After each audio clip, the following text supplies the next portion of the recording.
Hello friends, आज मैं आपके साथ इकोनॉमिक्स का एक और टॉपिक लेके आया हूँ और टॉपिक का नाम है numerical problems of propensity to consume, propensity to save, equilibrium income and multiplier.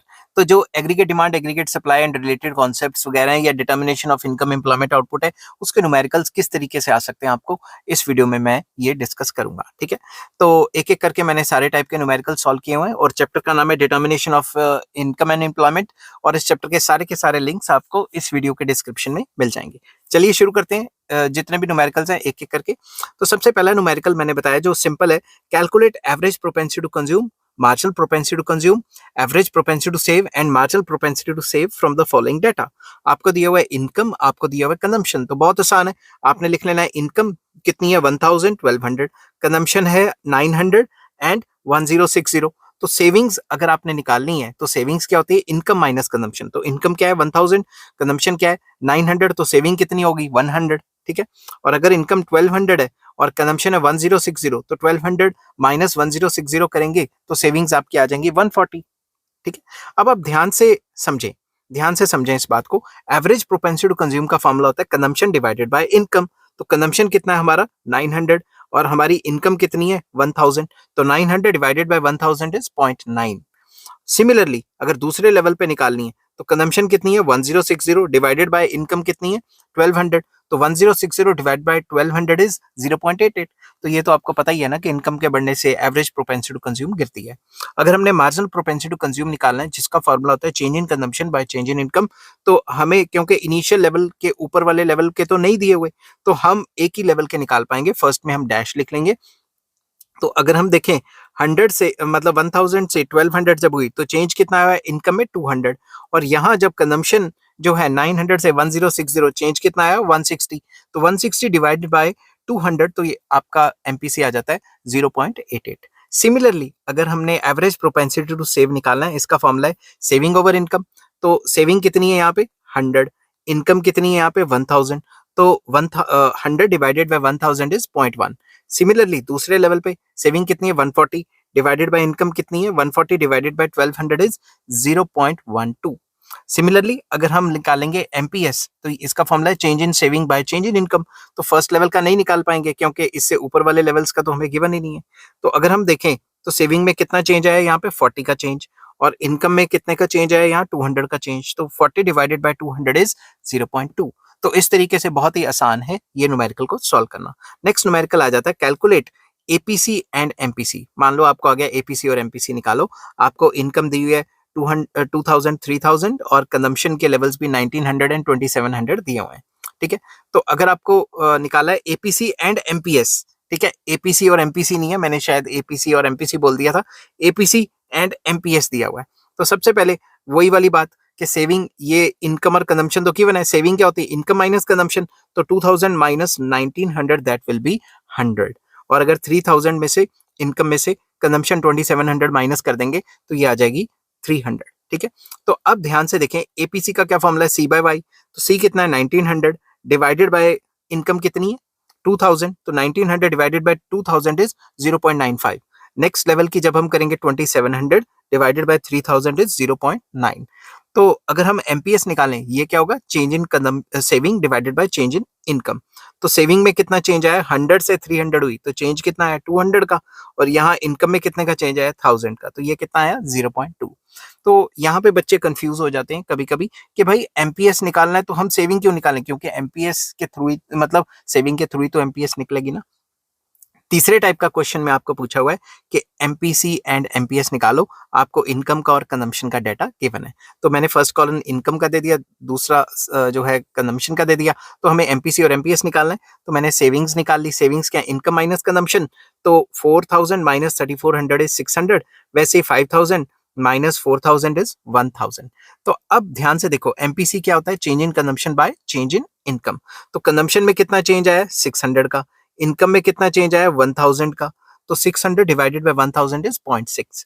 Similarly अगर हम एमपीएस निकालें तो एमपीएस में निकालने के लिए हमें change in saving bye change in income है। तो सेविंग में कितना चेंज आया 400 का, और इनकम में कितने का चेंज आया 1000, 400 डिवाइडेड बाय 1000 इज 0.4। ठीक है, अगर आपने देखना आपका आंसर सही है या गलत, तो एमपीसी प्लस एमपीएस 1 आनी चाहिए, तो ये 1 आ रही है तो हमारा आंसर सही है। तो ये छोटा सा ट्रिक था ये बताने के लिए कि आपका आंसर सही है या गलत। तो अगला क्वेश्चन आ जाता है, कंप्लीट द फॉलोइंग टेबल। आपको कभी कभी इस टाइप के फिल इन द ब्लैंक्स भी दिए होते हैं, ठीक है ना। तो जैसे आपको इनकम दिया हुआ है और एमपीसी दिया हुआ है, सेविंग दिया हुआ है, एपीएस और एपीसी और एपीएस निकालना है। तो ठीक है, अब आप ध्यान रखें इस बात का, मैं आपको ध्यान से ये टेबल फिल करके बता रहा हूँ। मैंने इनकम का फर्स्ट कॉलम बनाया है, एमपीसी का सेकंड कॉलम बनाया है। ये जो कंजम्पशन में चेंज आता है, ये क्या होता है, एमपीसी मल्टीप्लाई बाय चेंज। अब आपको ये फॉर्मूला पता है ना, एमपीसी का फॉर्मूला क्या होता है, change in consumption bye change in income. अगर मैं इसको क्रॉस मल्टीप्लाई कर लूं तो ये क्या है, change in consumption is equals to MPC multiply by change in income. ये बात याद रखना, ठीक है। अब यहाँ पे एमपीसी हमें कितनी दी है, 0.6 0.6 0.6। तो फर्स्ट में हमने एमपीसी में डैश लगा लिया और यहाँ पे चेंज इन कंजम्पशन में डैश। नेक्स्ट हम क्या करेंगे, एमपीसी की वैल्यू कितनी है 0.6 multiply by change in income. Income में कितना चेंज आया, 0 से 100, 100 का चेंज आया, तो कंजम्पशन में चेंज कितना आ गया, 60। सिमिलरली यहां से 100 से जब 200 गया तो जो इनकम में चेंज तो 100 का ही आया, और एमपीसी जो है वो भी 0.6 है, तो ये भी 60 निकला और तीसरा भी 60 ही निकल गया हमारा। तो आपको जो मैंने पुरानी जो वीडियो है इसी चैप्टर की, उसमें मैंने बताया था कि कंजम्पशन का ये फॉर्मूला होता है C is equals to C bar plus B Y. ये जो बी है, बी को क्या कहते हैं, एमपीसी। तो फर्स्ट की अगर हम देखें सी बार क्या होता है, मिनिमम कंजम्पशन। यहाँ पे हमें सी बार कहां से मिला, जीरो लेवल ऑफ इनकम पे जो भी सेविंग्स होती हैं वही सी बार होता है। ये मैंने आपको उस वीडियो में बताया था, सेविंग कंजम्पशन या प्रोपेंसिटी टू सेव में या प्रोपेंसिटी टू कंज्यूम में। ये मैंने बताया था कि जब इनकम जीरो होती है तो जो भी मिनिमम कंजम्पशन होती है वो सेविंग में से ही निकलती है। तो ये कितनी होगी, 90 प्लस एमपीसी तो हमें 0.6 दी हुई है, और इनकम कितनी है यहाँ पे 100, तो यहाँ पे 100 डाल दिया तो कंजम्पशन कितनी आ गई, 150। सिमिलरली ये जो सी बार है ये तो 90 रहेगा, एमपीसी भी 0.6 है ऑल लेवल्स पे। अब इनकम यहाँ पे 200 और 300 डाल देनी है, तो 200 डाली, यहाँ पे हमने 200 मैंने फिर से लिख लिया, यहाँ पे डालनी है 300। तो आपका जो आंसर आ जाएगा कंजम्पशन का वो 210 एंड 270 आ जाएगा। आपका एक बार कंजम्पशन निकल गया, आपकी फिर सेविंग निकल जाएंगी। सेविंग क्या होता है, इनकम माइनस कंजम्पशन। तो पहली सेविंग्स तो हमें गिवन ही है -90, ठीक है। उसके बाद की सेविंग कितनी हो जाएगी, हमारी इनकम है, यहाँ से देखो मैं फिर से रब कर देता हूँ, इनकम है 100, कंजम्पशन है 150, तो सेविंग कितनी होगी, -50। इनकम है 200, कंजम्पशन है 210, तो सेविंग कितनी होगी, -10, क्योंकि इनकम माइनस कंजम्पशन सेविंग होगी ना। तो अब यहाँ पे इनकम है 300 और हमारी जो कंजम्पशन है 270 और हमारी जो सेविंग है वो 30 आ गई। अब हमने क्या निकालना था, एपीसी और एपीएस। तो एपीसी क्या है, कंजम्पशन ओवर इनकम। तो कंजम्पशन कितनी है हमारी यहाँ पे 150, 150 डिवाइडेड बाय इनकम कितनी है 100, ये आ गया 1.5। अब सिमिलरली अगर हम निकालेंगे, यहाँ पे हमारी जो कंजम्पशन है वो 110 मतलब 210 है, और जो इनकम है वो कितनी है, इनकम हमारी है 200, तो इसको डिवाइड करेंगे तो वो 1.05 आ जाएगी। 1 से ज्यादा इसलिए आ रही है क्योंकि इनकम कम है और कंजम्पशन ज्यादा है। तो नेक्स्ट लेवल पे अगर हम देखेंगे तो हमारी जो इनकम है वो 300 है और कंजम्पशन है 270, तो 270 को 300 से डिवाइड करेंगे तो ये आ जाएगा 0.9। तो नेक्स्ट आ जाता है एपीएस। एपीएस क्या होता है, सेविंग डिवाइडेड बाय इनकम।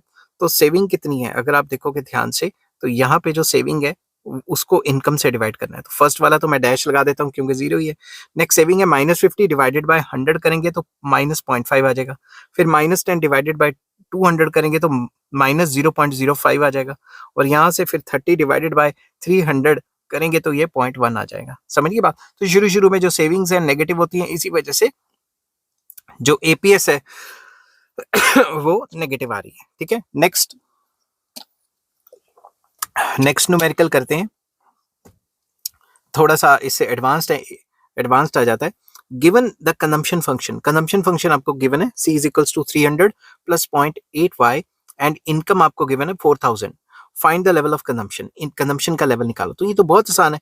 आपको क्या है, आपको कंजम्पशन फंक्शन दिया हुआ है और इनकम 4000 दिया हुआ है, यहाँ पे आपने 4000 पुट करना है और जो भी न्यूमेरिकल वैल्यू निकलेगी वो कंजम्पशन फंक्शन है। ये तो एक नंबर का हुआ, लॉटरी हुआ ये तो। ठीक है, नेक्स्ट हम निकालते हैं, given that consumption is 60 plus 0.85 and investment is 60, calculate equilibrium level of income, consumption at equilibrium level of income, saving at equilibrium level of income। ये सारी चीजें आपने निकालनी है, समझ गए बात। तो ये सारी चीजें आप निकालते हो, ये किस तरीके से निकलेंगी ये मैं आपके साथ एक्सप्लेन करूंगा। ठीक है, मैंने यहाँ इक्विलिब्रियम लिखना था, ठीक है ना, मैंने यहाँ पे ये लिख लिया इक्विलिब्रियम एट इक्विलिब्रियम लेवल। ठीक है, मैं यहाँ दोबारा लिख लेता हूँ एट इक्विलिब्रियम लेवल। ठीक है, तो अब हमारे पास क्या था, गिवन था कंजम्पशन फंक्शन और इन्वेस्टमेंट दी है, हमने इक्विलिब्रियम लेवल ऑफ इनकम निकालना है, कंजम्पशन निकालना है कि इक्विलिब्रियम लेवल पे कितना है, सेविंग निकालना है। हमें पता है इक्विलिब्रियम तब होता है जब एग्रीगेट सप्लाई और एग्रीगेट डिमांड बराबर होती है। एग्रीगेट सप्लाई को इनकम भी कहते हैं और एग्रीगेट डिमांड को सी प्लस आई भी कहते हैं। तो इनकम की जगह तो इनकम लिखा, ये जो सी है इसकी जगह ये पूरी इक्वेशन डाल दी, ये जो कंजम्पशन फंक्शन, और आई की जगह 60 डाल दिया। अगर ये जो मैं 0.8y है इस साइड, ये आप इसको 4 मत लेना, ये y है। रुको 2 मिनट, मैं चेंज ही कर देता हूँ इसको, ये y है। ठीक है तो इसको 0.8y को दूसरी साइड लाऊंगा तो ये माइनस में हो गया। अब ये 60 और 60 120 हो गए। ठीक है, तो इसको मैं माइनस करूंगा तो ये 0.2y रह जाएगा। अब ये जो 0.2 है ये इधर 120 से जाके डिवाइड होएगा तो y की वैल्यू आ जाएगी 600। तो ये जो पहला क्वेश्चन है हमारा कि इक्विलिब्रियम लेवल ऑफ इनकम कितना है, इक्विलिब्रियम लेवल ऑफ इनकम आ गया है हमारा भाई 600। नेक्स्ट क्वेश्चन हम ढूंढेंगे कि कंजम्पशन इक्विलिब्रियम लेवल पे कितनी है। अब हमें कंजम्पशन और इनकम तो गिवन है, तो हम इनकम को इसमें डालते हैं 600 और जो भी हमारी वैल्यू आएगी वो हमारी कंजम्पशन की वैल्यू आ जाएगी कि इक्विलिब्रियम लेवल पे हमारी कंजम्पशन कितनी है। और आपको पता है सेविंग क्या है, इनकम माइनस कंजम्पशन। तो इनकम हमारी 600 गिवन ही है, कंजम्पशन हमारी 540 आ गई है और इसको माइनस करेंगे तो हमारा 60 जो है लेवल ऑफ सेविंग्स आ जाएगा। तो तीनों के तीनों क्वेश्चन हम इस तरीके से सॉल्व करेंगे। ठीक है, जब आप इस तरीके से सॉल्व करेंगे तो आपकी गलती होने के चांसेस कम रह जाएंगे। नेक्स्ट आ जाता है, in an economy saving function दिया हुआ है -50 plus 0.5y and investment expenditure is ₹7,000। Calculate क्या करना है, equilibrium level of income and consumption expenditure at equilibrium level. तो इक्विलिब्रियम लेवल ऑफ इनकम और कंजम्पशन निकालना है। आपको पता है इक्विलिब्रियम कब होता है, जब सेविंग इन्वेस्टमेंट बराबर होती है। तो इस साइड मैंने सेविंग की इक्वेशन लिख ली जो हमें गिवन है, और इन्वेस्टमेंट है 7,000 वो इस साइड लिख लिया। ये -50 है ना, ये दूसरी तरफ जाके +50 हो जाएगा तो वो 7050 हो जाएगा। ये 0.5 इधर मल्टीप्लाई हो रहा है, नीचे जाके डिवाइड हो जाएगा।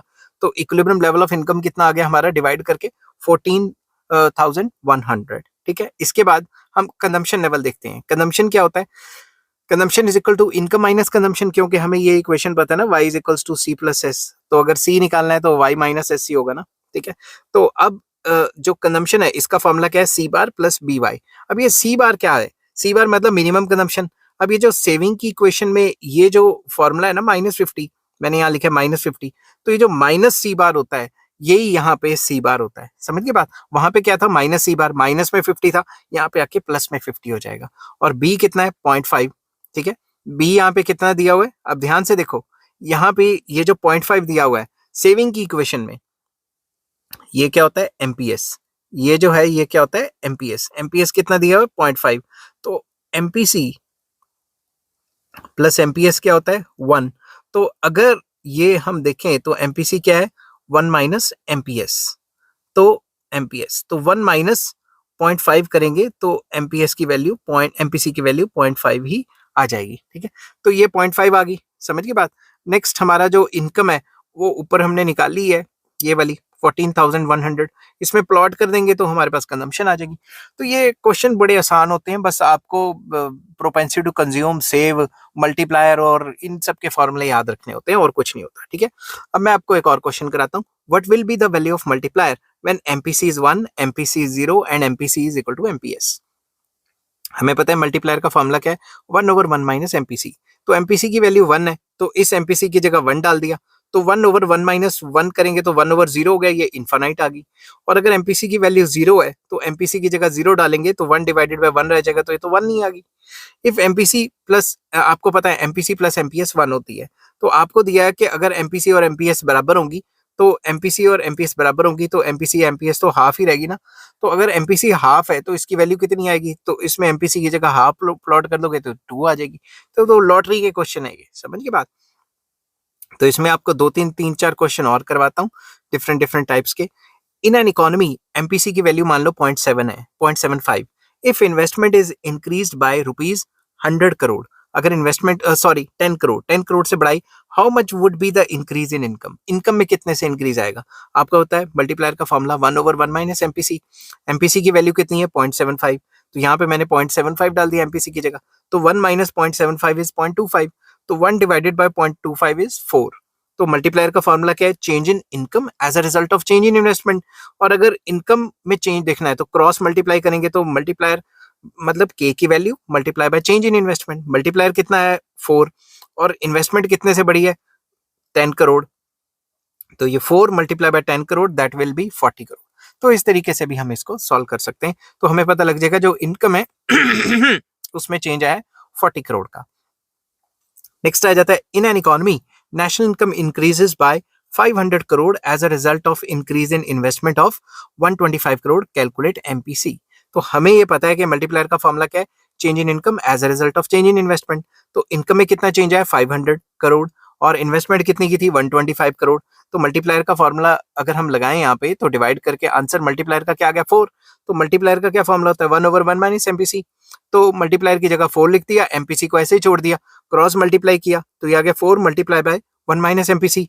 ब्रैकेट खोली तो 4 minus 4 MPC is equals to 1 आ गया। तो ये जो 4 है ये उधर जाके माइनस हो जाएगा तो -3 हो जाएगा, इस साइड का माइनस इस साइड का माइनस कैंसिल हो जाएगा।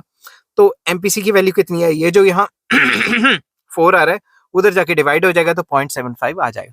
तो है बड़े बेसिक क्वेश्चन, बस बच्चे कंफ्यूज हो जाते हैं इसलिए उनको ये समझ नहीं आ पाते। एक और क्वेश्चन कराता हूँ, फाइंड द वैल्यू ऑफ मैं रिकॉर्ड कर रहा हूँ सुबह से तो मेरा गला जो है वो खराब हो गया है, तो अब ये टॉपिक तो कंप्लीट करके ही मैं सांस लूंगा, ठीक है। तो गला जो है बैठा हुआ है, बच्चे काफी कमेंट करते हैं कि भाई सर का गला खराब रहता है, ऐसा रहता है वैसा रहता है, बट क्या करें, जो बोल बोल के समझाना है ये चीज जब आप अपनी लाइफ में कभी टीचर बनोगे तभी आप समझ पाओगे। Find the value of additional investment made by government when MPC is equals to 0.5 and increase in income is rupees 1000 crore भी हो सकता है, कुछ भी हो सकता है। तो हमने इसमें एडिशनल इनकम कितनी है वो मतलब फाइंड द एडिशनल इन्वेस्टमेंट कितनी है वो ढूंढनी है। तो मल्टीप्लायर का फॉर्मूला क्या है 1/1 माइनस एमपीसी। तो एमपीसी की वैल्यू कितनी है 0.5, तो यहाँ मैंने 0.5 डाला तो मल्टीप्लायर की वैल्यू आ गई 2। तो मल्टीप्लायर का फॉर्मूला क्या है change in income divided by change in investment, cross multiply करेंगे तो change in income is equals to k multiply by change in investment. तो अब इनकम में कितना चेंज आया 1000 करोड़, यहाँ पे गिवन है तो यहाँ पे मैंने डाल दिया 1000 crore is equals to multiplier की वैल्यू कितनी है 2 इंटू चेंज इन इन्वेस्टमेंट। तो इसको इधर नीचे लेके आएंगे तो आपकी वैल्यू आ जाएगी। तो सिंपल वर्ड्स में कहने की बात यह है कि वही फॉर्मूले बार बार घूम घूम के आ रहे हैं तो उन्हीं के हिसाब से आपको सॉल्व करना है, ठीक है। तो ये शॉर्ट क्वेश्चन में आएगा, लॉन्ग क्वेश्चन में ये टॉपिक नहीं आता। आई होप ये वीडियो आपको पसंद आई होगी, हर एक टाइप का मैंने क्वेश्चन कवर किया है। अगर पसंद आती है तो please like share and subscribe.